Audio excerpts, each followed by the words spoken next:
C'est la première. Salut, c'est César, on se retrouve aujourd'hui à la Cité de l'Espace de Toulouse et on peut voir la Il y fusée. avait 22 400 candidates et candidats. On en a retenu 5.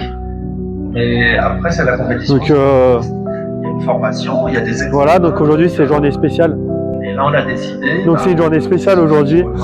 Donc c'est Cité et Sport. Et donc, ça va être très cool. donc je vous laisse découvrir avec moi le parc central.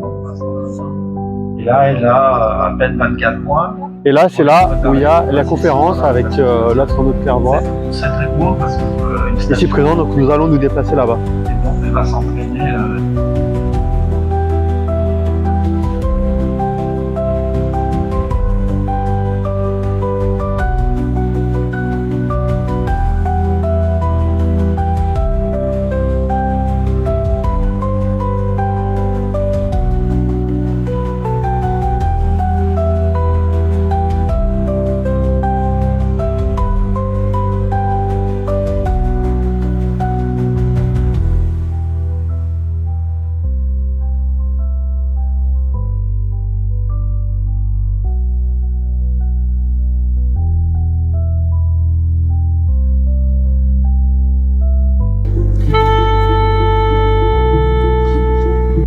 Qu'à 8 vols par an, 6 personnes en moyenne par vol. C'est 48 personnes différentes qui volaient chaque année. Et le corps des astronautes international à la NASA faisait 100 personnes. Chacun revolait tous les 2 ans. Moi, je fais 3 vols en 5 ans, donc c'est des vols différents.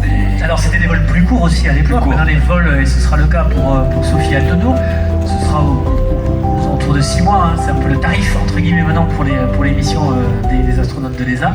En tout cas, on va. Alors, elle était venue il y a un peu plus d'1 an rencontrer le public ici, Sophie Altono, à la Cité de l'Espace. Et je pense qu'on sera très content aussi de la revoir. Alors, on parle de sport, on parle de préparation. Sophie Altono, donc recrutée, elle a un peu plus d'1 an de basic training, c'est-à-dire vraiment la formation de base du sport. On le rappelle, un astronaute, on lui demande pas d'être sportif de haut niveau comme maintenant, a priori, mais on lui demande d'être sportif, ça fait quand même partie des critères de sélection. Et de s'entraîner par contre régulièrement pour être prêt au départ pour la mission. Et puis surtout, c'est surtout quand il est en mission, dans une station spatiale ou ailleurs. Mais si vous n'en faites pas du tout, sur 10 jours, c'est pas grave. Moi, mon premier vol, j'ai fait du sport tous les jours. Mon deuxième vol, tous les 2 jours. Et mon troisième vol, je préférais regarder la Terre, donc jouer avec mes copains. Et j'ai fait qu'1 heure sur mes 10 jours. Ah oui. Par contre, les vols de longue durée, c'est 2h30 de sport tous les jours pour être prêt à tout moment de faire une rentrée d'urgence tout de suite si nécessaire. Pour une nageuse, c'est combien d'heures par jour? Alors, moi, c'est environ 7 heures par jour. 6 à 7 heures par jour. Mais c'est malade. Donc, oui, surtout, en fait, pour ceux qui ne me connaissent pas, je suis spécialiste de l'eau libre. Donc, c'est le marathon de la natation, c'est des très longues distances. La distance olympique, c'est 10 km. Donc, ça s'apparente à 2 heures d'effort, finalement, comme en marathon en course à pied. Et donc, forcément, on a besoin de s'entraîner longtemps. Et pas que dans l'eau, je m'entraîne 6 heures dans l'eau. Ce rover fait 240 kg. Notre maquette est à l'échelle de taille, fonctionnelle comme le vrai, un peu plus rapide sur ses mouvements. Rover martien américain. Ici vous aviez le 6e, disais-je. Et Persévérance, lui, il est beaucoup plus massif. 1 tonne 25.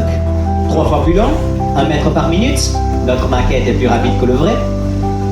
Et il est équipé de micros. On peut même entendre le bruit de ses roues sur le sol martien, par exemple.